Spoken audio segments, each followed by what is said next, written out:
Vous écoutez Europe 1, 11h30, le journal de la santé avec Anne Le Gall. Au sommaire aujourd'hui, les femmes boivent plus d'alcool qu'avant, surtout les working girls. La poignée de main peut renseigner sur le risque de décès prématuré par maladie cardiovasculaire. Et puis vive le chocolat noir, une nouvelle étude montre qu'il stimule le cerveau. Les femmes qui boivent le plus d'alcool sont souvent les plus diplômées. C'est ce qu'indique une enquête de l'OCDE. Les femmes boivent en général plus qu'avant, mais notamment les femmes ayant un niveau d'éducation élevé et des postes à responsabilité. L'une des raisons invoquées, c'est la socialisation après le travail, dans les bars et les soirées. Elle est fréquente chez les femmes actives, notamment les célibataires. Chez les hommes, c'est l'inverse. Le rapport évoque un plus grand risque d'alcoolisme chez les personnes peu diplômées. Mais rappelons que depuis 1970, la consommation d'alcool a beaucoup reculé en France, même si l'on reste parmi les plus gros buveurs européens. Cette consommation a été divisée par 2 quasiment en l'espace de 40 ans.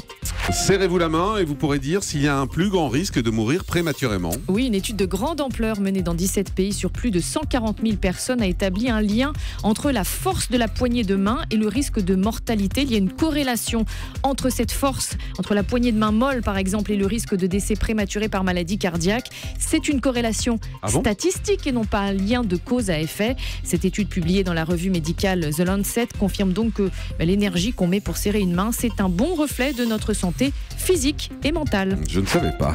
On continue avec des triplés qui naissent avec 3 ans d'écart. Cela s'est passé en Angleterre. Une femme de 40 ans a donné naissance en janvier dernier à des jumeaux, 3 ans après avoir accouché de son fils aîné. Mais les 3 enfants avaient été conçus en même temps par fécondation in vitro. Les médecins ont utilisé pour la 2e grossesse les ovules congelés quelques années auparavant.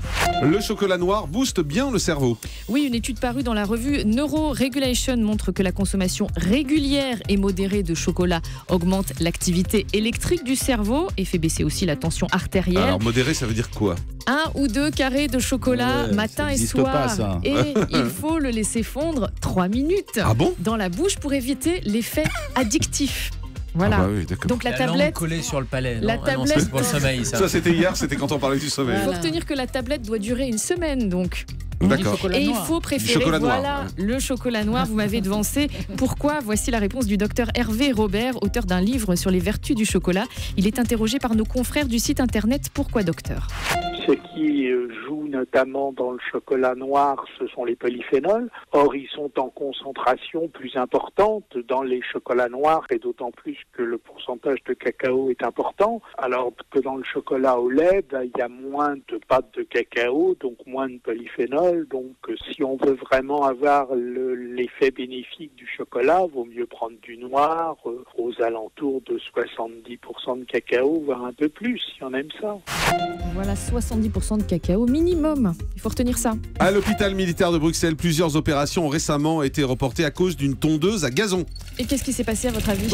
Aucune idée alors. Ça faisait du bruit ? Ça dérangeait ? Non. C'est l'inverse, ça crée des interventions chirurgicales. Les oui, c'est ça, parce qu'avec les coupures. Exactement, mais là, en fait, il y avait un problème d'arrivée de l'oxygène dans le réseau de l'hôpital. Dans les salles d'opération, il manquait de la pression. Et c'est parce que le jardinier de l'hôpital avait percé par erreur le circuit avec sa tondeuse. La fuite a été réparée et des bouteilles d'oxygène ont pu être utilisées dans les cas les plus urgents. Donc c'est une histoire belge qui finit bien. On peut rire.